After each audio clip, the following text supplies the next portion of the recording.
is Isaiah 32:2. And a man shall be as a hiding place from the wind, and a covert from the tempest, as rivers of water in a dry place, as the shadow of a great rock in a weary land. Call Allah Yahweh Why Yahweh Shai. The ones, the apostles and the elders of great millstone who rule well. Peace and salutations and blessings. Sincere blessings to you, sincere brothers out there pushing the truth across the four corners of the earth. And one thing about it, man, we're coming into, with, as brothers have been saying, we're coming into that time and we can watch it play out. We can watch it like a highlight reel. You know, we can watch this man, you know, from his leadership on down. We can watch them, you know, turn their lips against each other and expose each other, and you know, we know that America is through.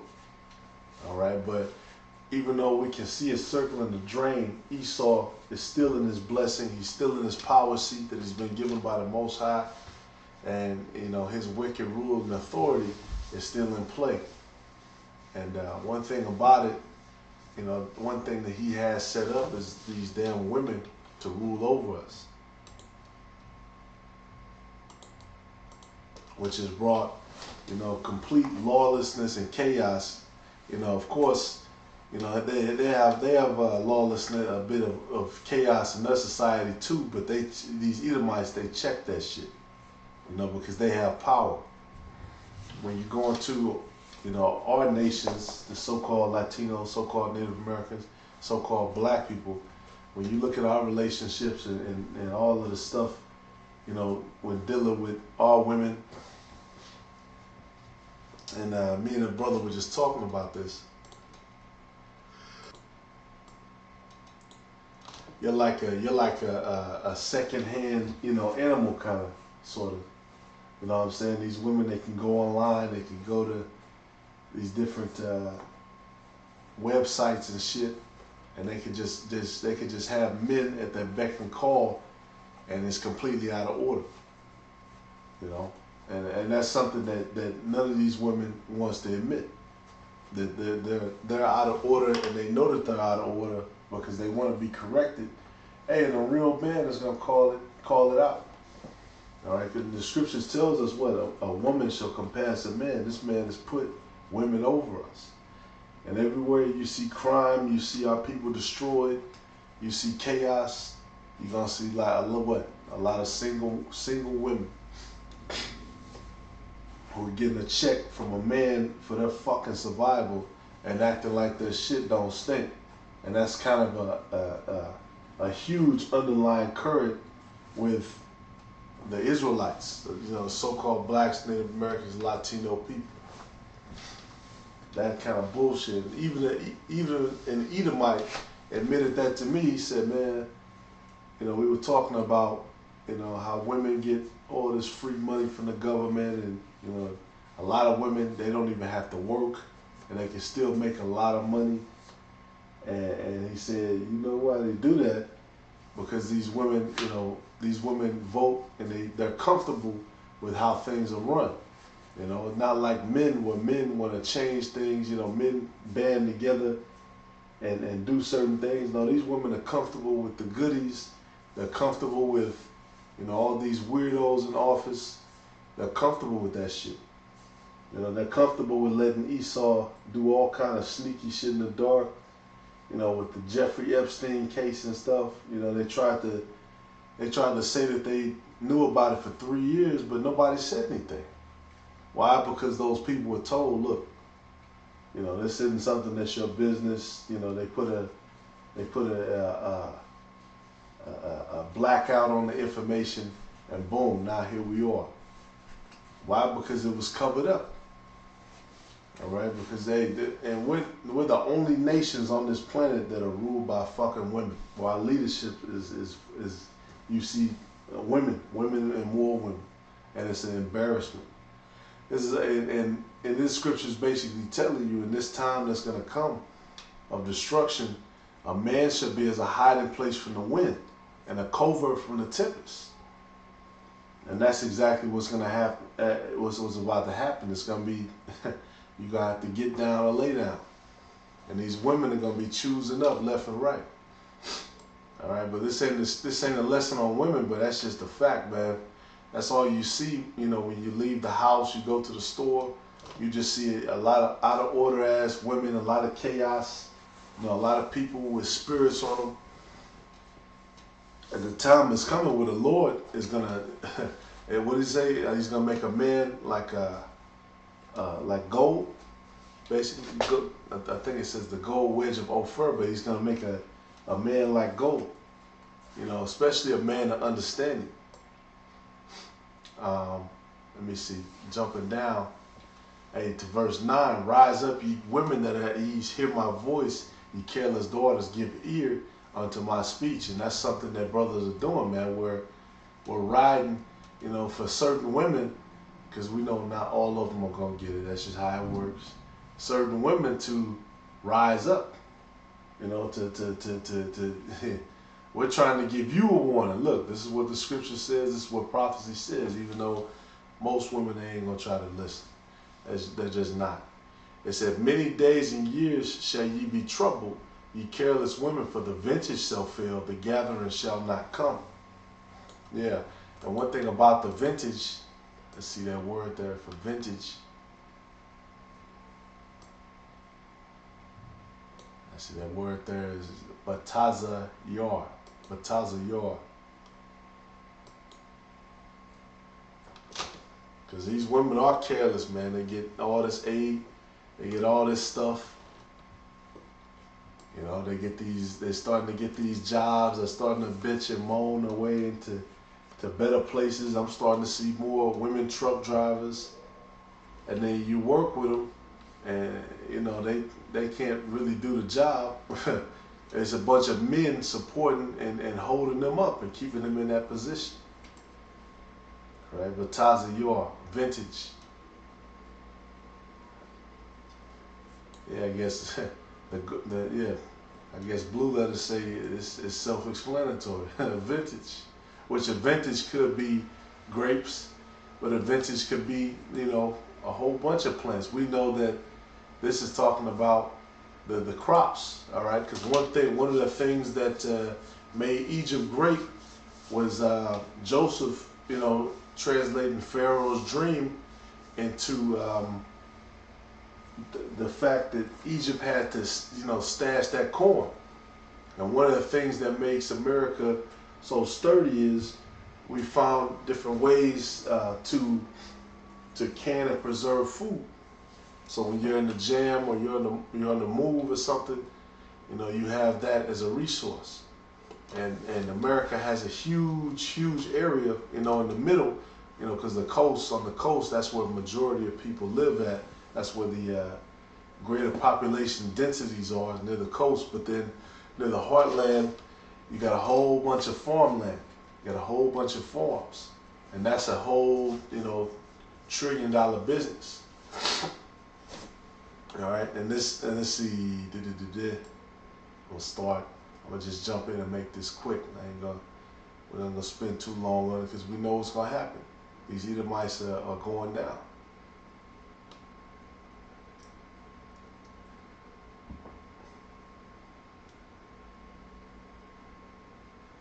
It says in 1935, when Congress passed the relatively groundbreaking National Labor Relations Act of 1935, workers everywhere felt like for the first time in their lives, the government was working for them, but there was a catch. While employers across nearly every industry were forbidden from firing workers for joining or organizing a union, farm workers and domestic workers, positions largely occupied by African Americans at the time were not covered by this law.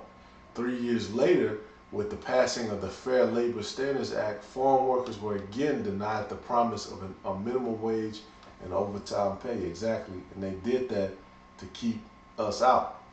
You know, just like they always had. That's what Jim Crow was about. They tried to make sure that they keep us out of, basically keep us out of the money, keep us out of the race that they win. You know, that's how Esau was. And now that the ship is crashing, now they're trying to kind of show, you know, bring a couple jakes around here and there, but it's too late. You know, that's why there are no black, Latino, or Native American elites, nor will there ever be, because it's a deliberate thing. This man has us exactly where he wants us. He's in this power seat. It says the reason for the carve-out is fairly clear. Farming for the entire existence of the profession has been an unstable field of work. So they say.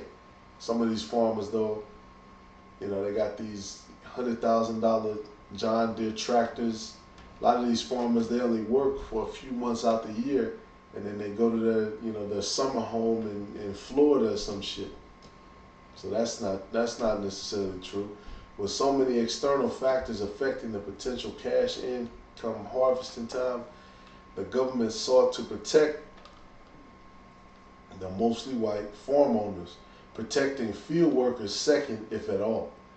So subsidy measures like government-backed crop insurance and guaranteed price floors all flew through state legislation in Congress because large-scale farm owners occupied the seats in these chambers, and they knew that to remain in office, they needed to earn the votes of thousands of small-scale farmers.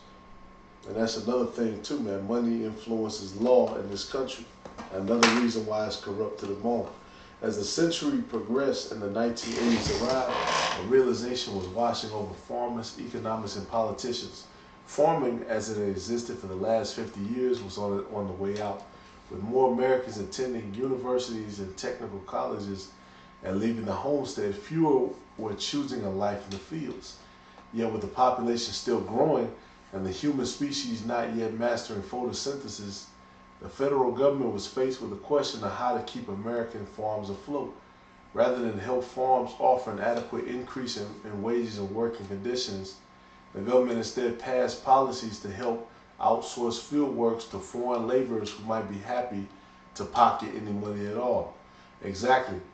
So the Southern Kingdom, they kind of moved away from the fields, you know, started moving up to Chicago, Detroit, all these different places where, you know, they could get, you know, the factory job, they could be closer to the city, maybe have a few more rights, and then, you know, they tried to get the Southern Kingdom to come in and finish the job. And it's going to tell you here, North Carolina, Latino workers make up roughly 90% of all farm workers. And a big part of the farm workers even today is the Southern Kingdom. All right, just proving once again that they're Israelites, because they're in the fields just like the Southern Kingdom. Excuse me, the Northern Kingdom is in the field just like the Southern Kingdom. Excuse me. And then it's gonna go in more. I'm gonna just jump straight to the point, you know, because it's gonna get to the point. You know, basically this man has fucked himself, and you can see the curses, you know, falling upon him. They set up all these laws, rules, regulations, all this red tape to try to fuck over Jake, who was the field worker, and now, you know, they fucked themselves. Title says what? The Secretary of Agriculture just came out and said America is for big business. That's all it's about. Big bank, take little bank. Why don't we check in? See, jumping straight to it. Yep, it says Purdue's visit as Wisconsin dairy farmers are wrestling with a host of problems, including declining milk prices, rising suicide rates. Yeah, a lot of these farmers are killing themselves. All right, and that's the curses. And in a lot of cases, it's that energy returning, man. Because when, you know, we had a damn, I think he was a Mennonite or some shit, and he was talking shit about how Jake is not in the country anymore. Well, why is that? Because we got ran out of the damn country, all right, by the Klan, by these damn devils. They didn't want to pay you, you know, they want to play you. And now look at them, crumbling. It says the transition to larger farms with hundreds of thousands of animals and Trump's international trade wars, which are affecting the farms too. Another thing affecting the farms,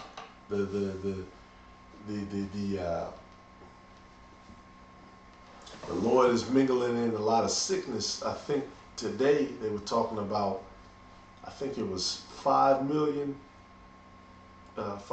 chickens were infected. You know, they had some kind of virus, which, you know, they had basically heavy metals in the chicken. And so, you know, that's a demon that brothers have been battling against, trying to get on the plant, you know, road. And now, you know, that's really something you have to consider, because everything's about big business now. How much can you put out? How much product can you sell? How many chickens can you sell? And then, you know, everything is a business. Walmart, Costco, whoever, they're gonna buy this shit. They're not gonna inspect it. You know, people aren't gonna expect the quality of the meat anymore. Everything is just about making a sale. You know, making your stomach happy. Meanwhile, you know, people are getting sick. They're dying. They're trying to keep it together. You know, they don't want to sell out. It's too late. This is what happens when you let these devils run the world. They're gonna run themselves thin. It says Wisconsin, which touts itself as America's dairy land on its license plates, has lost 551 dairy farms in 2019 after losing 638 in 2018 and 465 in 2017. Damn. According to data from the State Department of Agriculture, Trade, and Consumer Protection, the legislature's Financial Committee voted unanimously last month to spend an additional $200 grand to help struggling farmers deal with depression and mental health problems. Hey, and the scriptures talk about that. The Esau, the heart, the pride-thine heart has deceived thee. And that's why, you know, that's a big thing too, man. The opioids, the drug use. You know, these Edomites, they've had all this time to play the devil and all this time to do all this wickedness. Now the Most High is chipping away at the minds of these people. That's why the scriptures say what? Keep thy heart above all things. You're supposed to keep your mind. You know, no matter what happens, you're supposed to. That's what a true warrior does, man. You keep your mind. All right, because this is all of this stuff that we go through and we read and we find these articles. It's all chess. We're playing chess with the devil. You know, he comes with one way, we come the other way. You know, we try to move like water, because this is not our rest. This is just a survival thing. And if you can get more, you get more. If not, you still survive it through. All right, and hey, you know, just another example. You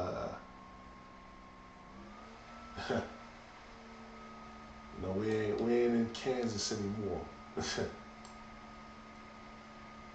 Because this is how a lot of these people, a lot of these little towns out here, a lot of these little places, you know, they started from the farming business and then they branched out. Then they could establish, like it says, a bank, a church, a grocery store, you know, some trucks, a distribution company, maybe a factory, because they had that money from farming coming in. So they would send off their products and they could get paid by the boom, by the bam.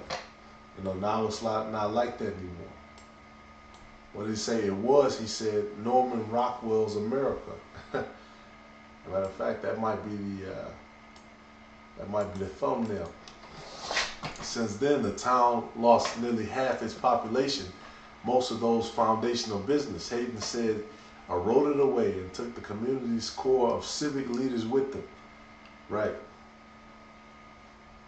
And even to this day, you know, people still want to go and see, you know, a Jayhawks game they got up here. You know, the Kansas Jayhawks, and that area was made rich off of the farming, and all of that stuff is gonna fail. The vineyards are gonna fail.